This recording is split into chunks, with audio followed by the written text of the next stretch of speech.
Saludos hermanos, buenas tardes. Estamos en la capilla de la Primera Iglesia Bautista de Balboa. Hoy es domingo 27 de junio del año 2020.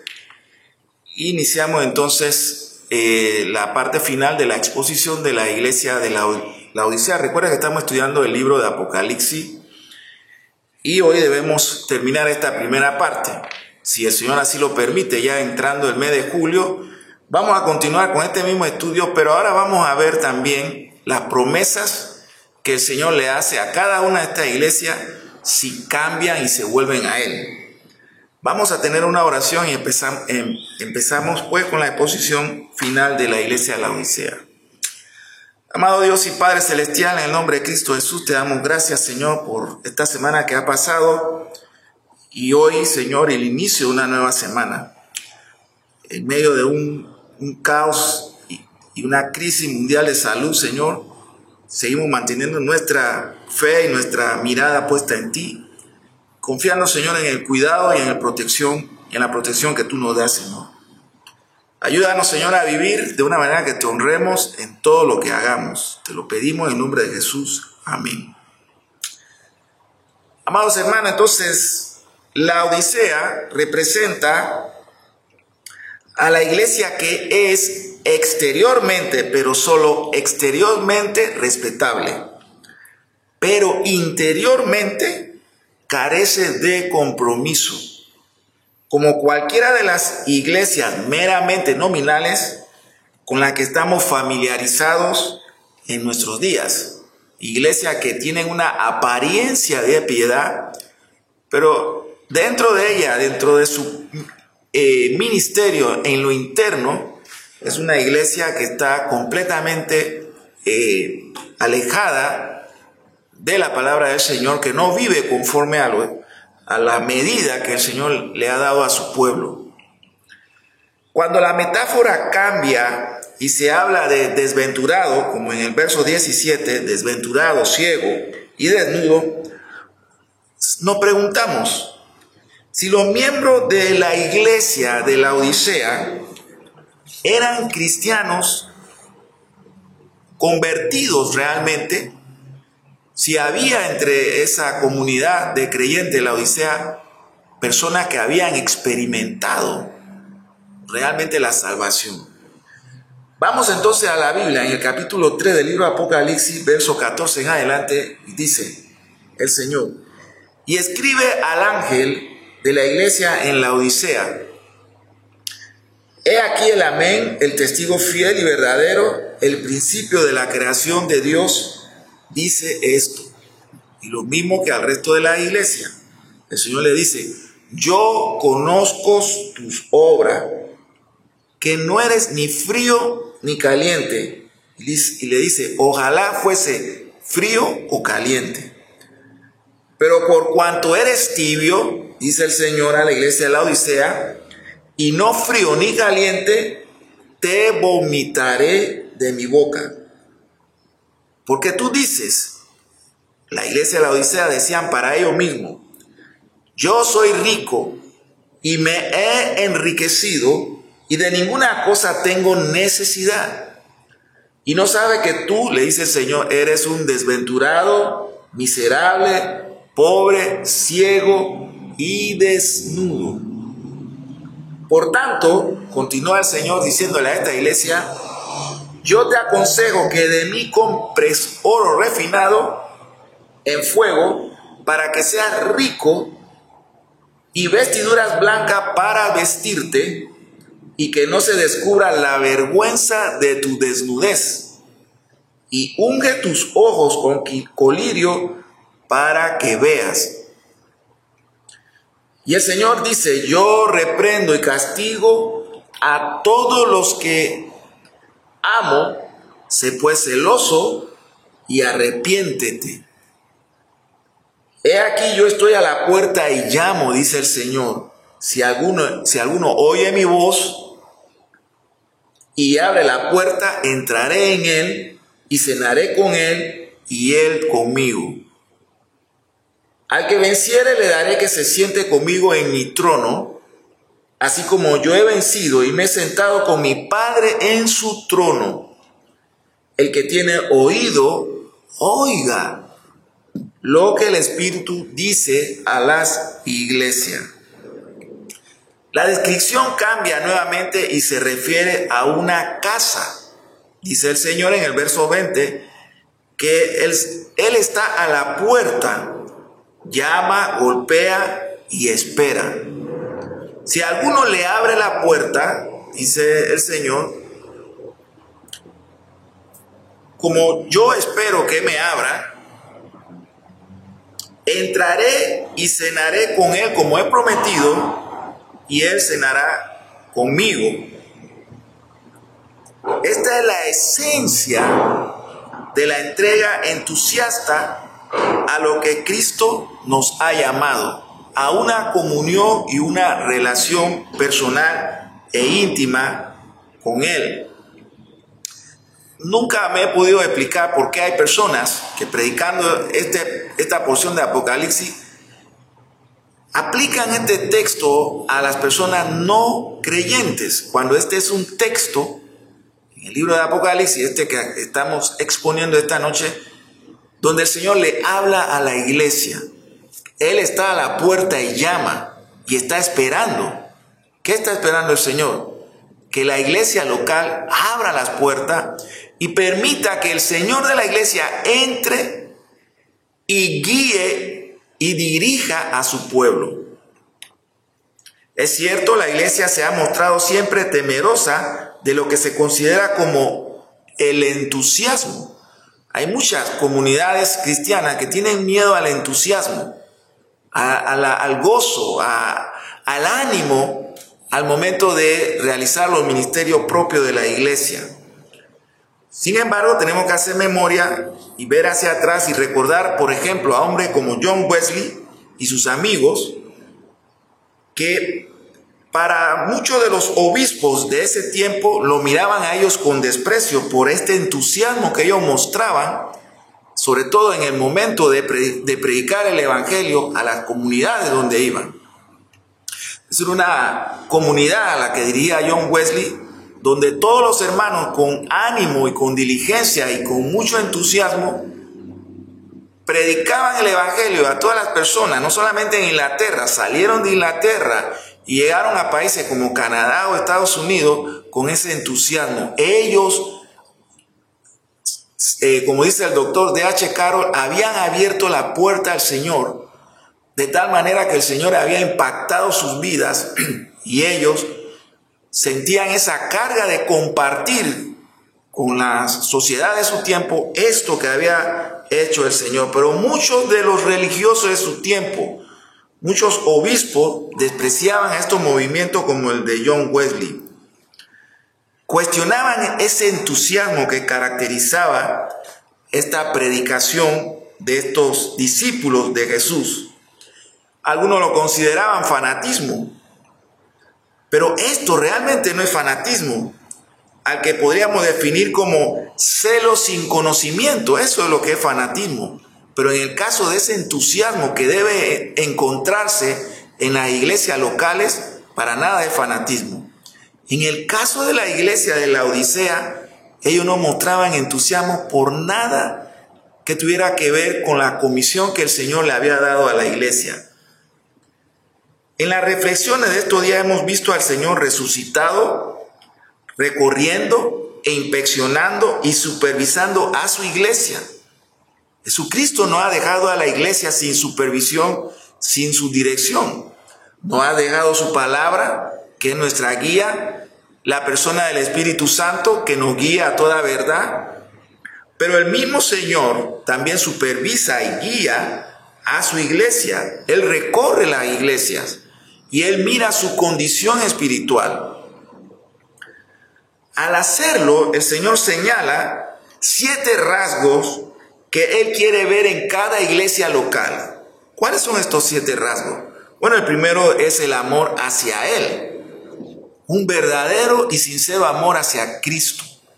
Una sincera gratitud hacia el Señor por habernos rescatado de nuestra condición de seres caídos y nos ha traído a esta condición regenerada y de vida, y nos ha colocado en cada una de las iglesias locales alrededor del mundo. Así que lo primero que el Señor quiere encontrar en las iglesias es el amor hacia Él. Lo siguiente es la disposición a sufrir por Él.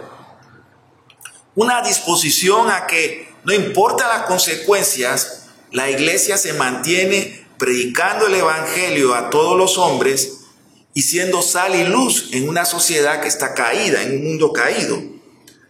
Lo otro que Cristo espera encontrar en su iglesia es fidelidad en la doctrina. Que nosotros, al exponerle el evangelio, al predicar el evangelio, hagamos eso precisamente. No presentar nuestras humanas opiniones, sino ser fiel a los textos y a la interpretación de estos textos, utilizando todas las reglas y las herramientas que conocemos, de tal manera que cuando exponemos la Escritura, somos fieles en su exposición. Esa es otra cosa que el Señor busca en su iglesia local. Santidad en la vida.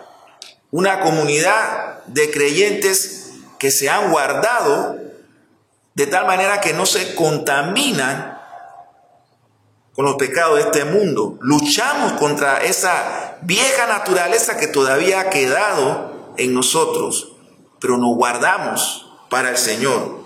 Así que el Señor busca también en la iglesia local santidad para cada aspecto de la vida y del diario vivir. Lo otro que el Señor busca es compromiso con la misión. ¿Cuál es la misión? Pues en los evangelios la misión está claramente expuesta. La predicación del evangelio a todos los pueblos, lenguas y naciones, sin discriminación de ningún pueblo.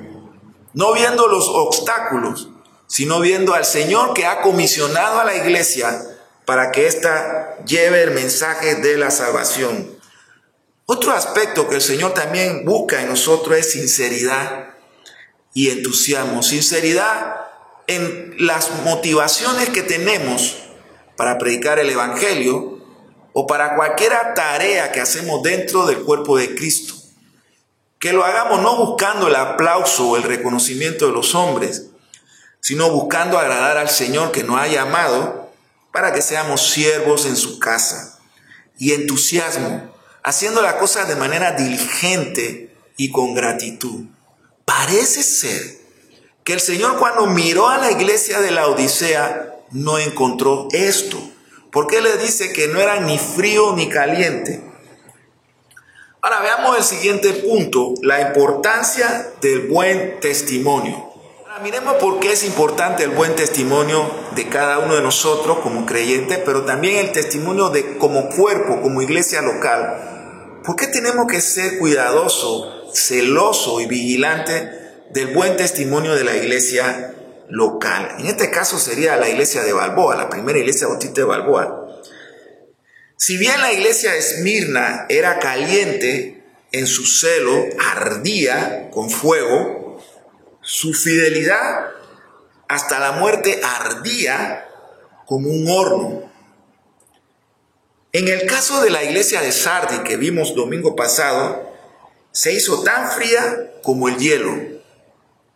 Pero la Odisea era tibia, no era ni caliente ni fría. No se declaró fuerte ni abierta para nada que tuviera que ver con el reino de los cielos y la gloria de Cristo. Era una iglesia apática. Era una iglesia que no vigilaba su testimonio. Tenía otras preocupaciones. Era como el hombre que va en la canoa y que, habiendo perdido el remo en la corriente, oraba: buen Dios, ayúdame. Pero también decía: buen diablo, ayúdame. No tenía un compromiso con aquel que invocaba para salvarlo, sino que le era igual negociar, ya sea con Dios o con el diablo. Lo importante era salir salvo de este momento en que se encontraba sin remo en un río con corriente fuerte. La iglesia de la Odisea era así. Ella no le preocupaba tanto cómo Dios pudiera verla, cómo el Señor la encontraba, sino cómo la sociedad a su alrededor, cómo el mundo externo la miraba o si la aceptaba. Este es el más débil de todos los caracteres que podemos encontrar tanto en cristiano como en iglesia local. Personas que se pueden identificar y ser parte de la corriente del mundo con facilidad. Y cuando están en la iglesia o dentro de la comunidad cristiana, asumen esta posición como creyente. Para ellos son simplemente roles que pueden interpretar bien. Cuando están dentro de la comunidad cristiana, saben cómo hablan los cristianos, saben cómo visten los cristianos, saben cuáles son los temas que hablan los cristianos. Y cuando está en el mundo, sabe cómo viste el mundo, sabe cómo se comporta el mundo y saben cuáles son los temas de conversación que tiene el mundo. Así que era como este hombre que navegando pierde el remo y cuando clama por ayuda dice, buen Dios, sálvame. Y al momento dice, buen diablo, sálvame. Pues eso era lo que caracterizaba a la iglesia de la Odisea. Y cuando se usa aquí la expresión fuerte, estoy a punto de escupirte de mi boca, muestra que esta condición es repugnante para nuestro Señor Jesucristo. Esta, hermanos de Balboa, era la condición de la Odisea. Y es extraño decir que ellos pensaban que eran ricos, porque esa era la manera en que ellos se miraban, y que no tenían ninguna necesidad para nada. Siendo que como Dios los veía, sin embargo, desde el punto de vista de la óptica de Dios, de cómo Dios miraba a esta iglesia, ellos eran una congregación llena de personas miserables. Y esta palabra puede sonar fuerte, pero es con la que el Señor lo describe. Eran pobres, a pesar de que ellos decían para sí mismos que eran ricos. Ellos eran ciegos, porque no podían ver su verdadera condición, y eran desnudos. A pesar de que pensaban que no tenían necesidad de nada, delante del Señor eran personas desventuradas, pobres, miserables y desnudas. Y la iglesia tiene que cuidarse de no estar considerándose ella misma como rica y sin ninguna necesidad, porque puede ser que el Señor la vea como veía a la iglesia de la Odisea. He oído leer cartas en muchas reuniones donde he participado en el pasado, que algunos comentaristas como D.H. Carroll le llama carta de laodicenses. Esto lo podía ver en reuniones anuales de las asociaciones o muchas veces en reuniones anuales de las distintas denominaciones.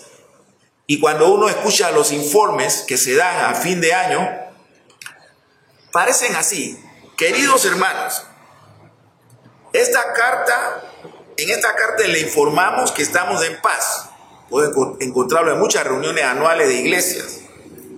Y ellos dan su informe, dice: bautizados, ningunos.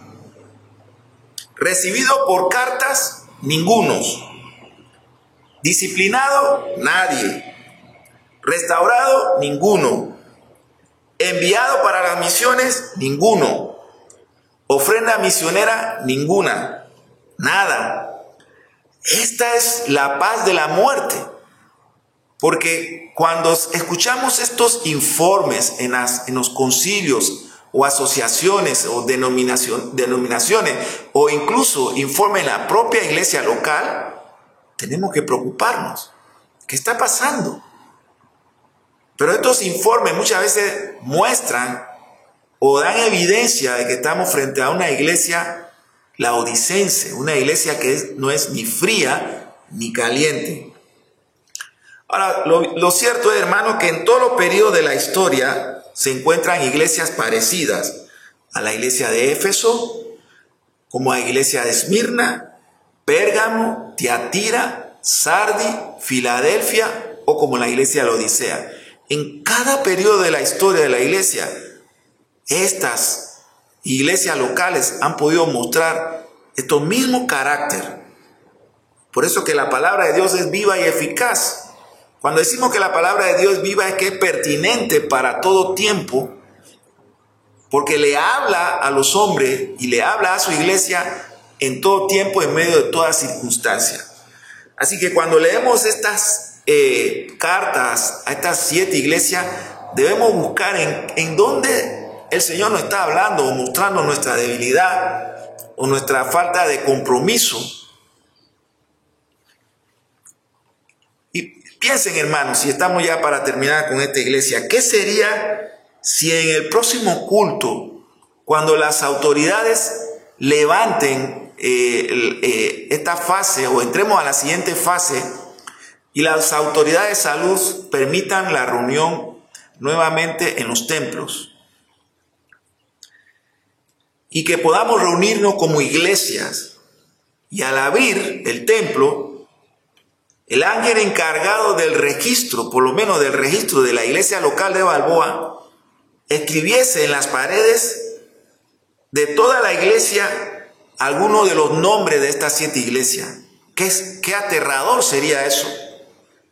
Que eso sucediera, que al abrir el templo, después que pase toda esta crisis de salubridad y que poco a poco empecemos a ir a la antigua normalidad de poder reunirnos como iglesia, y como sucedió en el libro de Daniel con Belsasar, viéramos escribir en las paredes de la iglesia el nombre de alguna de estas 7 iglesias, ya sea que pusiera la iglesia de Éfeso en las paredes de Balboa, o escribiera el nombre de Esmirna o de Pérgamo, o qué terrible sería que escribiera el nombre de Sardis o Tiatira o incluso la Odisea. Algunos de los hermanos se levantarían y al leer la inscripción que se escribiera, encontráramos el nombre de alguna de estas 7 iglesias con la cual el Señor nos está comparando. Y finalmente, hermano, no voy a entrar en todos los detalles del cristicismo, como si fuera que estuviéramos haciendo un comentario extenso. Estoy solamente presentando esta primera parte acerca de estas 7 iglesias para que podamos tener una visión más amplia de lo que vamos a ir trayendo posteriormente en los próximos domingos. ¿Cuáles eran los puntos sobresalientes de cada una de estas iglesias? Y por supuesto, ¿cuáles eran sus debilidades? Tenemos que hacer notar un versículo acerca de la Odisea. Y el Señor le dice: he aquí y estoy de pie a la puerta y llamo. Si alguno oyere mi voz y abriere la puerta, entraré a él y cenaré con él y él conmigo. Creo que este es el versículo que nos lleva a un clímax del mensaje del Señor a la iglesia de la Odisea. De esta manera, con frecuencia toca el Señor el timbre espiritual en la iglesia local, porque Él está a la puerta y Él está llamando, hermano. Si profesamos ser cristianos, tenemos que tener oídos para escuchar esta advertencia que el Señor nos está diciendo en esta carta de la Odisea. Atender ese llamado. Hermano, qué triste, qué terrible será que luego de tantos meses de confinamiento, nosotros volvamos a nuestra vida congregacional con la misma actitud que hemos tenido. Si hemos tenido una mala actitud, eso es, solamente estoy hablando de esa manera en sentido general, no estoy pensando en nadie en particular. Falta de compromiso con la iglesia del Señor, con el Señor mismo. Falta de diligencia en aquella cosa que el Señor nos ha mandado a hacer. La predicación del Evangelio, pero también las misiones. Tenemos que examinar eso en estos meses de confinamiento, cada uno como iglesia, a unos pastores.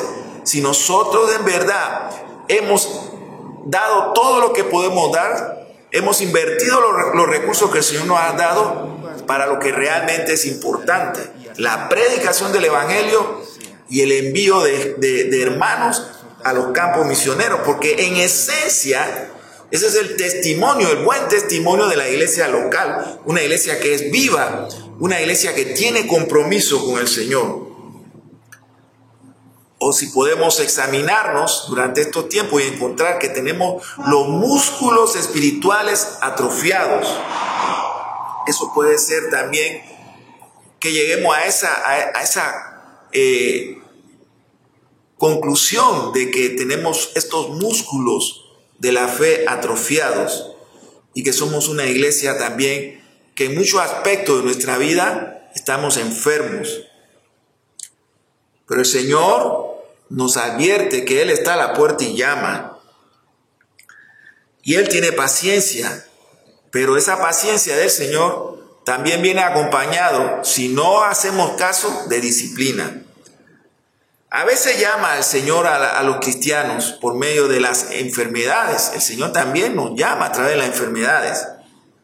A veces también por medio de la muerte, incluso la muerte en la casa, en nuestro propio hogar, donde nos sentimos más protegidos. La enfermedad nos produce inmediatamente el deseo de buscar con profundidad y con sinceridad al Señor. Porque si no lo hacemos, también sabemos que la enfermedad nos va a llevar inmediatamente a la muerte.